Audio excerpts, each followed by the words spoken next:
Hello बेटा। हाँ जी बेटा, अब हम करने जा रहे हैं एरोमेटिक कंपाउंड्स। ठीक है, तो एरोमेटिक कंपाउंड्स की बच्चे जो नॉमेनक्लेचर है वो तो आपने ऑर्गेनिक केमिस्ट्री में किया ही है। ठीक है, वो तो आप ऑलरेडी करके आए हो। ठीक है, एक सिंपल चीज जिसमें आपके पास बेंजीन और बेंजीन जैसे कंपाउंड जुड़े होते हैं, बेंजीन जैसी रिंग आपस में जुड़ी होती हैं,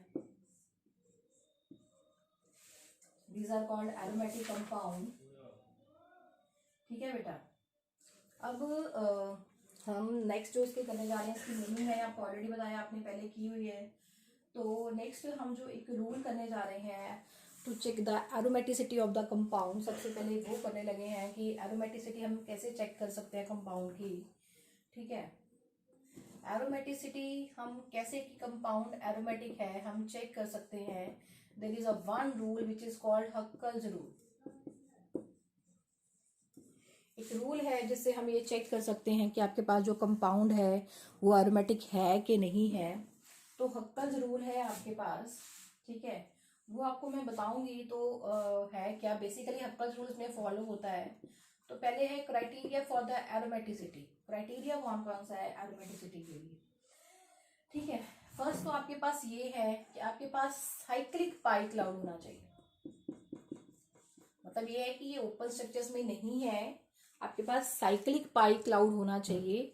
और अगर आपके पास साइक्लिक पाई क्लाउड तो है ही है, साथ में आपके पास यहाँ पे होनी चाहिए delocalisation of pi electrons. Delocalisation of pi electrons. ठीक है, आपके पास क्राइटेरिया क्या है कंपाउंड के एरोमेटिक होने के लिए? पहले तो यही है कि आपके पास साइक्लिक पाई क्लाउड होना चाहिए, मतलब आपके पास साइकिल होना चाहिए। और अगर आपके पास पाई इलेक्ट्रॉन्स हैं तो वो डीलोकेलाइज होने चाहिए। डीलोकेलाइज का मतलब होता है कि इलेक्ट्रॉन्स एक जगह पे फिक्स नहीं होते, इलेक्ट्रॉन एक जगह से दूसरी जगह पे मूव करते रहते हैं, that is called delocalisation. Third जो है आपके पास जो रिंग हम ले रहे हैं जिसमें डीलोकेलाइजेशन इलेक्ट्रॉन की हो रही है वो प्लेनर होनी चाहिए। जो रिंग हम ले रहे हैं जिसमें डीलोकलाइजेशन इलेक्ट्रॉन की हो रही है वो क्या होनी चाहिए? प्लेनर होनी चाहिए। The ring must be planar, एक ही प्लेन में होनी चाहिए। Fourth, it must follows a Huckel's rule. आपके पास जो कंपाउंड है इसे हक्कल्स रूल फॉलो करना जरूरी है। तो हक्कल्स रूल आपके पास क्या है? Huckel's rule is also called 4n+2 pi electron. कि अगर कंपाउंड के पास 4n+2 पाई इलेक्ट्रॉन कंपाउंड में है तो कंपाउंड एरोमेटिक होगा। तो हक्कल्स रूल मैं डिटेल में आपको अभी बता रही हूँ, तो बट बेसिकली 4 क्राइटेरिया है for the compound to be aromatic. तो साइक्लिक कंपाउंड होना चाहिए, नंबर 2 पे उस पे पाई इलेक्ट्रॉन्स हैं तो उसकी डीलोकेलाइजेशन होनी चाहिए, there should be a delocalization of pi electrons. Third, जो आपके पास रिंग है वो एक ही प्लेन में होनी चाहिए। फोर्थ है कि it must follow the Huckel's rule, उसे क्या है? हक्कल्स रूल फॉलो करना चाहिए। हक्कल्स रूल आपके पास क्या है? Huckel's rule is 4n+2 pi electrons होने चाहिए।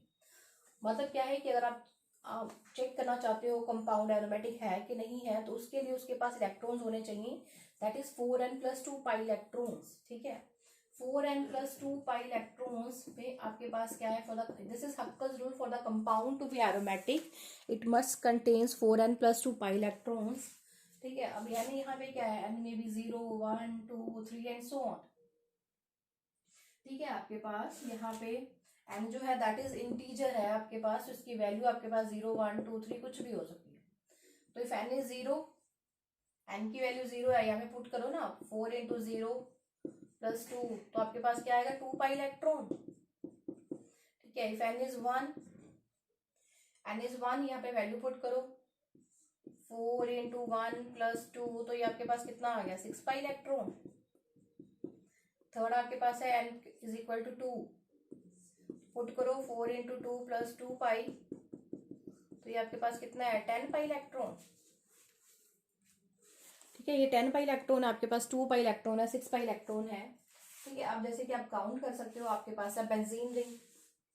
अब बेंजीन रिंग में आप इलेक्ट्रॉन काउंट करो कि आपके पास क्या 2 पाई 6 पाई या 10 पाई इलेक्ट्रॉन, जिसमें भी 2 पाई इलेक्ट्रॉन्स होंगे, 6 पाई इलेक्ट्रॉन्स होंगे, 10 पाई इलेक्ट्रॉन्स होंगे या 14 पाई इलेक्ट्रॉन्स होंगे, वो कंपाउंड आपके पास क्या है? एरोमेटिक होगा। अब यहाँ पे आप चेक कर सकते हो, यहाँ पे आप चेक कर सकते हो, यहाँ पे बेंजीन रिंग में ये होता है। One bond is equal to 2 pi electron, one bond is equal to 2 pi electron, one जो डबल बॉन्ड है वो 2 पाई इलेक्ट्रॉन के इक्वल होता है। तो ये 2 पाई, ये 2 पाई, ये पाई, 2 पाई, 2 पाई, 2 पाई, 2 पाई, कितना हो गया टोटल 6 पाई। ठीक है, 2 पाई आपने करना है, ये 2 पाई है, ये 2 पाई है, ये 2 पाई है, 2 4 6 6 पाई इलेक्ट्रॉन्स हो गए आपके पास। ठीक है, तो बेंजीन रिंग इज एरोमेटिक क्योंकि इसमें 6 पाई इलेक्ट्रॉन है। 10 पाई इलेक्ट्रॉन आप ले लो। आपके पास एग्जाम्पल है नेप्थेलीन की, आपके पास एग्जाम्पल है नेप्थेलीन की, नेप्थेलीन वॉल्स आपने सुना है। ठीक है, आप इसमें काउंट करो, ये 2 4 6 8 10, तो दिस इज 10 पाई इलेक्ट्रॉन्स। ठीक है, और अगर हम 2 पाई इलेक्ट्रॉन्स की बात करें आपके पास, तो ये आपके पास एग्जाम्पल है जो सिलेबस आपके वो कंपाउंड आपके सिलेबस में नहीं है, स्टिल 2 पाई लिखा है, तो आपके पास ये एग्जाम्पल है आपके पास।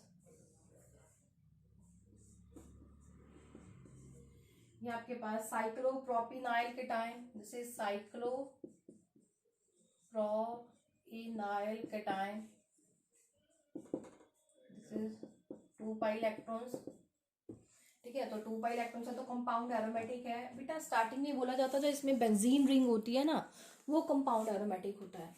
ठीक है, जब इनिशियली जब हम साइक्लिक कंपाउंड के बारे में, एरोमेटिसिटी के बारे में हमने पढ़ना शुरू किया था, बट उसके बाद बच्चे धीरे धीरे उन्होंने ये बताया कि एरोमेटिसिटी के लिए जरूरी नहीं है कि बेंजीन रिंग ही हो, बट कंडीशन होनी चाहिए कि कंपाउंड आपके पास क्लोज फिगर हो, साइक्लिक पाई क्लाउड हो, ठीक है, प्लेनर हो। ठीक है, जैसे यही कंपाउंड है, इसमें आपके पास बेंजीन रिंग नहीं है, still this compound is aromatic. आप इसमें चेक कर सकते हो, इसमें 2 पाई ये, 2 पाई ये, 4 और ये 2 इलेक्ट्रॉन, ये दिस इज 6 पाई इलेक्ट्रॉन, 2 ये, 2 ये, 2 ये, 2 4 6 पाई इलेक्ट्रॉन हो गए, तो दिस कंपाउंड इज एरोमेटिक।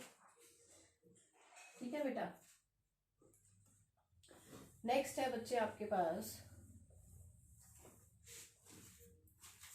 ये अभी तक हमने पढ़ा है हक्कल-जुल्फ for the compound to be aromatic. ठीक है, तो फर्स्ट जो हम नेक्स्ट कर रहे हैं वो है इसकी physical properties.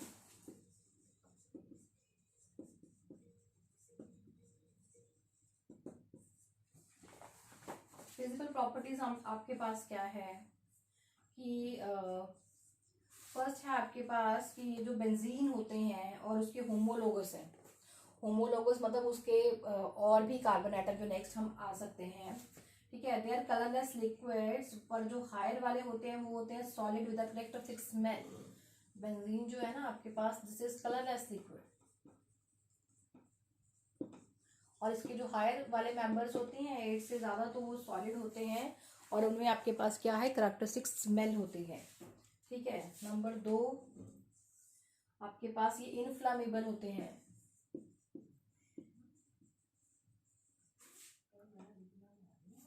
and it burn with sooty flame।